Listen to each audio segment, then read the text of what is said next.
स्वागत है आपका दुनिया के उस इकलौते शहर में जहां हवा की गुणवत्ता AQI को प्रदूषण का मानक नहीं बल्कि बुखार नापने वाला थर्मामीटर समझा जाता है। जी हां, आपने सही सुना। हम उस दौर में जी रहे हैं जहां सांस लेना सिगरेट पीने से भी ज्यादा हानिकारक हो चुका है, लेकिन सिस्टम कह रहा है मौसम का मजा लीजिए। आप भी मौसम का मजा लीजिए। प्यारे साथियों नमस्कार। विश्व स्वास्थ्य संगठन WHO कहता है कि हवा में PM 2.5 का स्तर औसतन 15 माइक्रोग्राम 24 घंटे से ज्यादा नहीं होना चाहिए। अगर AQI 50 के ऊपर जाए तो यह खतरा है और 300 के पार जाए तो यह हेल्थ इमरजेंसी है। लेकिन दिल्ली और NCR में यहाँ 300 से 400 AQI को अब नॉर्मल माना जाता है और जब मीटर 500 या 800 पार करता है तब एयर प्यूरिफायर लगाकर कमरों में बैठे सिस्टम की नींद टूटती है। और नींद टूटते ही फैसले क्या होते हैं? दफ्तरों में 50% वर्क फ्रॉम होम कर दो, मतलब बाकी के 50% लोगों के पास क्या लोहे के फेफड़े हैं। तंदूर बंद कर दो, होटलों में रोटी नहीं बनेगी। मानो दिल्ली का सारा प्रदूषण तंदूरी चिकन और नान सेकने से हो रहा है। स्कूलों में ताला लगाकर बच्चों के भविष्य से खिलवाड़ करो।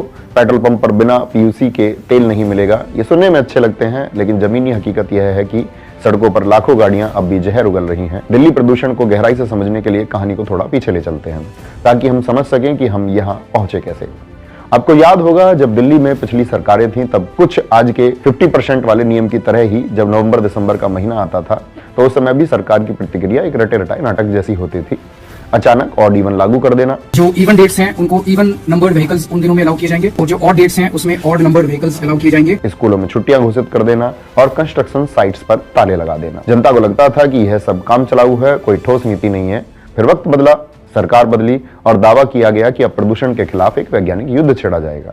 लेकिन आज जब हम हकीकत देखते हैं तो पाते हैं कि युद्ध प्रदूषण से नहीं बल्कि डेटा से लड़ा जा रहा है। अगर आपने अभी हाल फिलहाल के कुछ दिनों में किसी सरकारी ऐप या गूगल पर दिल्ली और NCR क्षेत्र का AQI चेक किया होगा तो आपको शायद 350 या 400 का आंकड़ा दिखेगा। लेकिन अगर आपने अपने घर या ऑफिस में किसी एयर प्यूरिफायर के रीडिंग को देखा होगा तो आपको 700, 800 या शायद उससे भी ज्यादा का डरावना आंकड़ा दिखाई देगा।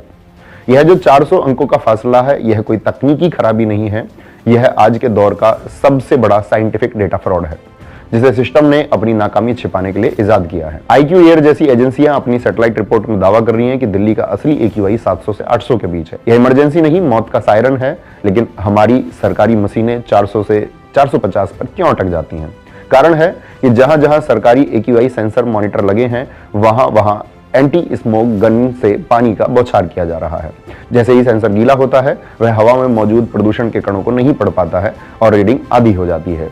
यह वही बात हुई कि मरीज को बुखार 104 डिग्री है लेकिन आपने थर्मामीटर को बर्फ के पानी में डुबोकर कहा देखिए बुखार तो नॉर्मल है।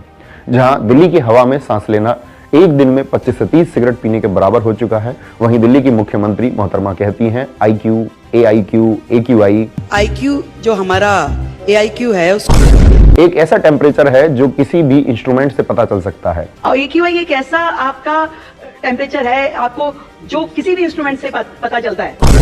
इनका पर्यावरण ज्ञान सुनकर नासा के वैज्ञानिक भी सिर पीट लें। पर्यावरण पर इनका यह ज्ञान शायद आने वाले कई दशकों तक केस स्टडी की तरह पढ़ाया जाएगा कि नेताओं को क्या नहीं बोलना चाहिए। सोचिए, जिस शहर में लाखों लोग जहरीली हवा में सांस ले रहे हों, बच्चे नेबुलाइजर पर हों, वहां की मुख्यमंत्री को यह फर्क नहीं पता कि AQI प्रदूषण का सूचकांक है, तापमान का नहीं। पर उनकी जानकारी यही नहीं रुकती। दिल्ली, जिसका क्षेत्रफल लगभग 1483 वर्ग किलोमीटर है, उसे वो किलोमीटर में नाप रही हैं। 1483 किलोमीटर की ये दिल्ली जो है।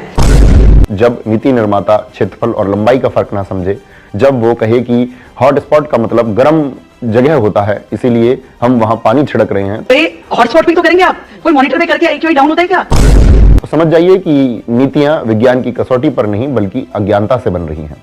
क्योंकि मुख्यमंत्री साहिबा फाइलों को नहीं पढ़ती हैं, बस उस पर अंगूठा लगाती हैं। मुझे नहीं पता, जहाँ फाइल पे कहता है अंगूठा लगा दो, मैं वहीं लगाऊंगा। जब शासक ही अनपढ़ हो तो जनता की जान खतरे में पड़नी तय है। साथियों, टीवी और मोबाइल पर आप रोज सुनते हैं कि PM 2.5 बढ़ गया है, लेकिन क्या आपने कभी सोचा है कि आखिर ये PM 2.5 भला क्या है? मैं आपको आसान भाषा में समझाता हूं ताकि आप इस खतरे को बारीकी से समझ सकें।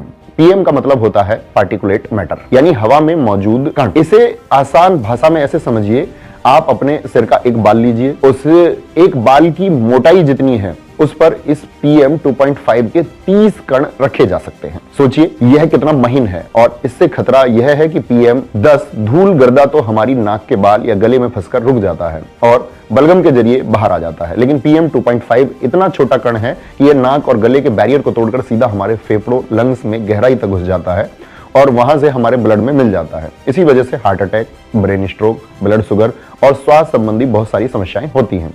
विश्व स्वास्थ्य संगठन WHO ने विज्ञान के आधार पर तय किया कि एक इंसान का शरीर 24 घंटे में हवा के 1 घन मीटर आयतन में अधिकतम 15 माइक्रोग्राम वजन तक के ही कण झेल सकता है। अगर मात्रा 15 से ऊपर जाती है तो शरीर का नेचुरल फिल्टर सिस्टम फेल होने लगता है। पर दिल्ली और NCR के क्षेत्रों में यह अक्सर 300 से 400 माइक्रोग्राम होता है, यानी तय सीमा से 20 से 25 गुना ज्यादा। यह प्रदूषण नहीं है, स्लो पॉइजन, धीमा जहर है। अब जरा इस जहरीले गैस के गुब्बार की कीमत भी जान लीजिए। Green peas south east Asia की रिपोर्ट बताती है कि साल 2020 में जब हम कोरोना से लड़ रहे थे तब दिल्ली में 54,000 लोगों की मौत चुपचाप वायु प्रदूषण से हो गई थी। अगस्त 2024 में जारी हुई यूनिवर्सिटी ऑफ शिकागो AQLI की एक और रिपोर्ट कहती है कि प्रदूषण के मौजूदा स्तर के कारण दिल्ली और NCR क्षेत्र का हर नागरिक अपनी जिंदगी के औसतन 11.9 साल यानी लगभग 12 साल खो रहा है। अगर हवा साफ होती तो हम और आप 12 साल ज्यादा जीते।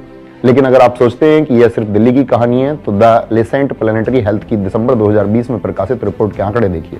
यह रिपोर्ट कहती है कि भारत में हर साल 16 से 17 लाख लोगों की मौत जहरीली हवा के कारण हो रही है। खतरा कितना बढ़ चुका है इसका अंदाजा आप 19 मार्च 2024 को जारी IQ एयर की रिपोर्ट से लगा सकते हैं। इस रिपोर्ट में एक कड़वा सच दुनिया के सामने रखा है। साल 2018 से 2023 तक अगर 2022 छोड़ दें, जिसमें दिल्ली दूसरे नंबर पर रही है, तो दिल्ली 134 देशों में से 5वीं बार दुनिया की सबसे प्रदूषित राजधानी, मोस्ट पॉल्यूटेड कैपिटल बनी है। इस रिपोर्ट में दुनिया भर के 7,812 शहरों का भी विश्लेषण किया गया और उसमें दुनिया का सबसे प्रदूषित शहर बिहार का बेगूसराय है। शर्म की बात यह है कि दुनिया के टॉप 100 सबसे जहरीले शहरों में 83 शहर भारत के हैं। बात सिर्फ जान की नहीं है, हमारी जेब की भी है। द लेसेंट की 2021 की रिपोर्ट के मुताबिक वायु प्रदूषण के कारण भारत को एक साल में करीब $36.8 बिलियन यानी कि लगभग 2,70,000 करोड़ रुपए का नुकसान उठाना पड़ा। राज्यों की बात करें तो उत्तर प्रदेश को अपनी GDP का 2.2% नुकसान हुआ।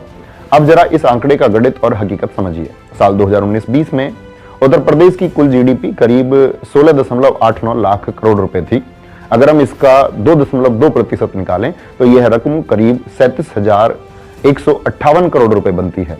शायद आप सोचे कि ये पैसे धुएं में कैसे उड़ गए, तो जवाब है मेडिकल खर्च और काम का नुकसान।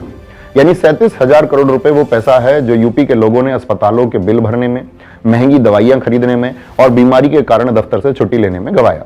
जब घर का कमाने वाला अस्थमा या हार्ट स्ट्रोक का शिकार होकर बिस्तर पर पड़ता है तो सिर्फ उसकी सैलरी नहीं कटती, देश की GDP भी गिरती है। दिल्ली में तो हवा में जहर है ही, उत्तर प्रदेश भी इस दौड़ में पीछे नहीं है, क्योंकि यूपी के गाजियाबाद, नोएडा, कानपुर और लखनऊ जैसे शहर प्रदूषण के हॉटस्पॉट बन चुके हैं। वजह साफ है, अंधाधुंध निर्माण और धूल। यूपी में जिस रफ्तार से एक्सप्रेसवे और बिल्डिंगें बन रही हैं उसके लिए लाखों पेड़ काटे गए, लेकिन धूल रोकने के इंतजाम नदारद है। एक तरफ ईंट भट्टों का धुआं है तो दूसरी तरफ पुरानी डीजल गाड़ियां और जनरेटर सेट हैं जो 24 घंटे जहर उगल रहे हैं। हम विकास तो कर रहे हैं लेकिन अपने फेफड़ों की कीमत पर। यह डेटा दिखाते हैं कि प्रदूषण सिर्फ दिल्ली की समस्या नहीं है, बल्कि यूपी और बिहार जैसे राज्य तो साइलेंट किलर का सामना कर रहे हैं, जिनकी चर्चा बहुत कम होती है। प्रदूषित हवा अब सिर्फ बुजुर्गों की बीमारी नहीं है। सर गंगाराम और एम्स जैसे अस्पतालों के डॉक्टर्स बता रहे हैं कि दिल्ली के बच्चों के फेफड़े हिमाचल या मैसूर जैसे साफ शहरों के बच्चों के मुकाबले 30% छोटे और कमजोर हो गए हैं। 5 साल के बच्चे जिन्होंने कभी सिगरेट को हाथ नहीं लगाया, उनके फेफड़े चैन स्मोकर जैसे काले पड़ रहे हैं। हम एक ऐसी पीढ़ी तैयार कर रहे हैं जो शायद कभी खुलकर दौड़ ही ना पाए। इस प्रदूषण का असर सिर्फ हमारी सेहत पर नहीं बल्कि हमारी विरासत और ऐतिहासिक इमारतों पर भी पड़ रहा है। दिल्ली की पहचान Lal Qila, Akshardham, India Gate, Lotus Temple, इन सब की चमक भी फीकी पड़ रही है, क्योंकि प्रदूषित हवा में मौजूद सल्फर और नाइट्रोजन जब नमी से मिलते हैं तो वो पत्थरों पर तेजाब की तरह जम जाते हैं, जिस वजह से ऐसी इमारतों के पत्थर गलने लगते हैं। वैज्ञानिक इसे ब्लैक क्रस्ट कहते हैं, यानी कि पत्थरों का कैंसर। जैसे इंसान के फेफड़े काले हो रहे हैं, वैसे ही दिल्ली के ऐतिहासिक इमारतों के पत्थर भी काले पड़ रहे हैं। अंतरराष्ट्रीय स्तर पर विदेशी मीडिया, चाहे वो न्यूयॉर्क टाइम्स हो या BBC, दिल्ली को एपोकैलिप्स सिटी, महाप्रलय का शहर कह रहा है। विदेशी दूतावासों के अधिकारी दिल्ली पोस्टिंग को सजा मानते हैं और यहां काम करने के लिए हार्डशिप अलाउंस मांगते हैं। विदेशी पर्यटक अब सर्दियों में भारत आने से कतराने लगे हैं। यह हमारी ग्लोबल इमेज पर एक कालिक है जिसे साफ करना आसान नहीं होगा।